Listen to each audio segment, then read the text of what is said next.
Kisah Nabi Yunus dan ikan paus. Dahulu kala di sebuah kota bernama Ninawa, hiduplah seorang nabi yang diutus oleh Allah Subhanahu wa Ta'ala bernama Nabi Yunus alaihi salam.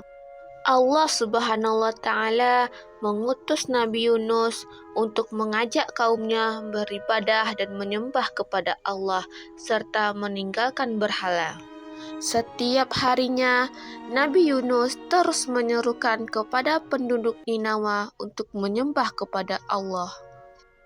Sayangnya, penduduk Ninawa tidak mau mendengarkan ajakan Nabi Yunus. Mereka menolak dan menentang ajakan Nabi Yunus untuk menyembah kepada Allah.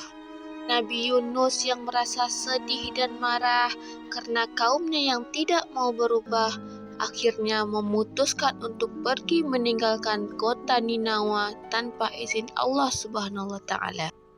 Nabi Yunus terus berjalan hingga ke tepi pantai. Di sana, ia melihat sebuah kapal yang akan berlayar. Nabi Yunus pun pergi menaiki kapal tersebut. Namun, di tengah perjalanan, badai besar datang melanda dan membuat kapal yang ditumpangi oleh Nabi Yunus menjadi goyang. Para penumpang berpikir mereka harus mengurangi beban kapal. Mereka pun melakukan pengundian siapa yang harus turun dari kapal. Undian jatuh kepada Nabi Yunus. Nabi Yunus yang terpilih harus rela melompat ke dalam laut. Nabi Yunus terombang-ambing di tengah laut sendirian tanpa ada yang menolong. Pada saat itu, Allah mengirimkan seekor ikan paus yang sangat besar untuk menelan Nabi Yunus. Untungnya, Nabi Yunus masih selamat. Ia pun tinggal di dalam perut ikan paus selama beberapa hari. Di dalam perut ikan paus, Nabi Yunus akhirnya sadar bahwa ia telah meninggalkan kaumnya tanpa perintah dari Allah Subhanahu wa Ta'ala.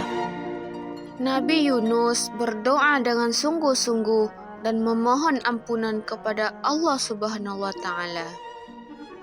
Allah mendengar doa Nabi Yunus dan memerintahkan ikan paus tersebut untuk memuntahkan Nabi Yunus ke daratan. Nabi Yunus berterima kasih dan mengucapkan syukur kepada Allah Subhanahu wa Ta'ala. Setelah itu, Nabi Yunus kembali kepada kaumnya di Ninawa.